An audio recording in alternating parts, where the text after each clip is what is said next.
Good morning.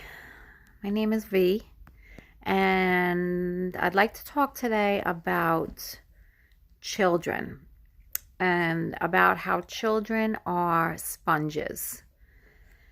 Children absorb everything that their parents do and say. So, as children look to their parents for approval and for their parents to reflect their goodness.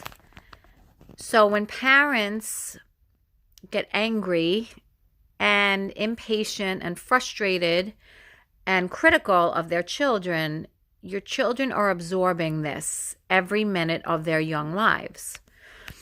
So I just want to stress the importance of being fully conscious as a parent and taking on this lifelong, extremely important responsibility is not one that should be taken lightly.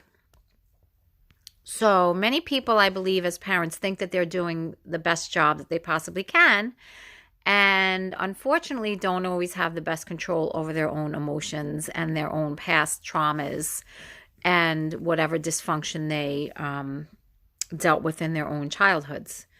So it's so important that if you have parts of you that are unresolved and not healed, to take care of your unfinished business so that it does not then fall onto your children.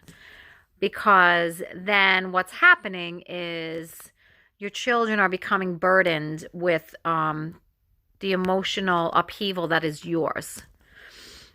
And one of the things I'm finding in working many years with lots of different clients in my practice and throughout hospital positions that I've held is that the majority of people are really trying to heal from the wounds that they inherited in childhood. So when I talk about children being sponges, it's even, it's not even the words that are said directly to children, but sometimes a parent's facial expressions, body language, and just overall harshness that causes children to develop a self-concept of being either bad or not good enough. And they internalize these things and go out into the world with a shaky foundation for who they are. And then they act accordingly. So there's a really great video that you can watch called the Still Face Experiment, during which a mother is interacting with her approximately 1-year-old baby. And the mother and the child are interacting lovingly and exchanging, and the baby is very connected to the mother. The mother's very connected to the child. And what the experimenter asks the mom to do is to just sit back and withdraw her emotional affection and attention towards the child and maintain a very detached and neutral stance. Within seconds, the baby starts to look for ways to re-engage the mom and to get her back to the dynamic that they were previously sharing. And within maybe a minute or so, the child starts to panic and becomes desperate to pull the mom back in. So one of the things I stress with clients is that this mother is not abusing her child. This mother is still present and within close proximity of the child.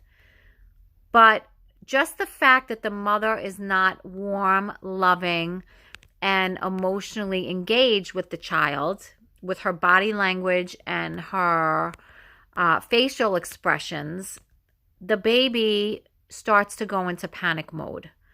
So this is so telling, and you can just imagine then, based upon that, what a child experiences in a hostile environment growing up with parents who are either angry or neglectful and obviously overtly abusive. So check out that video. I think every parent should see it.